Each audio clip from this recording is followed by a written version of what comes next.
Welcome to my YouTube channel, Tony Su Vega, your feng shui guru and paranormal expert. Before anything else, may I greet all my subscribers, followers, likers, at sa lahat ng mga nagko-comment sa aking content, Tony Su Vega. Pwede ko naman kayong isa-isahin dito, kasama ni Josephine Katindig from Bulacan North. Kumusta ka na, Josephine? At lahat ng iba pang mga nagko-comment dito, kagaya nila Ronnie Serpa, si Shelly Nakagawa, Christian Gadelinia, kumusta na kayo? Maayong gabi kaninyong tanan. Today is Sunday, the 22nd of October, 2023, and it is the day of the ox. Best colors to use and wear: red, all shades of red. Best things to do and activities on the day of the ox.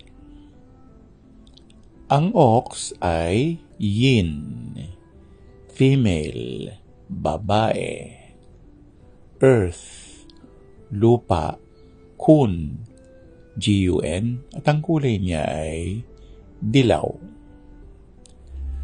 So, lahat ng mga activities sa araw na ito ay may kinalaman sa lupa, porselana, ceramics, terracotta, luwad o putik, lupa na binubungkalan o mga lupa sa paso, lupa sa pocket garden,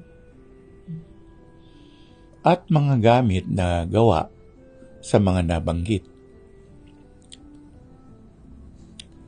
So, sa umaga, ang oras po ng ox ay mula 1:01 a.m.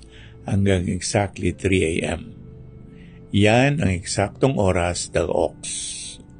Minsan, napupunan mo kung ikaw ay isang ox person, napupunan mo na hating gabi na, gising ka pa. At ang mga activities nga ay may kinalaman din sa apoy. So, ang ox ay ang swerting ng tao. So, gu ho to jeng chua ve. Yon ay kabayo. May kinalaman sa apoy. So, maaga kang gumising at magluto ka.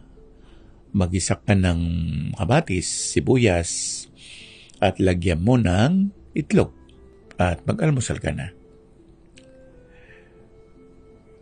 Tapos, meron din siyang tawag ay earth slug na monkey o ang unggoy. Sa umaga pa lang, magbiyahe ka na. Mag-drive ka. Mag-drive ka ng iyong sariling kotse.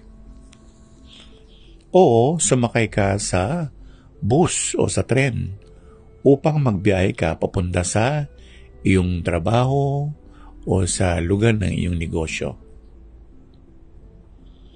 At marami pang iba. So kung lupa iyan, maaari ring magtatanim ka sa lupa. Mag-aalaga ka ng plantitos, plantitas. O mag-aani ka ng mga gulay sa kaparangan.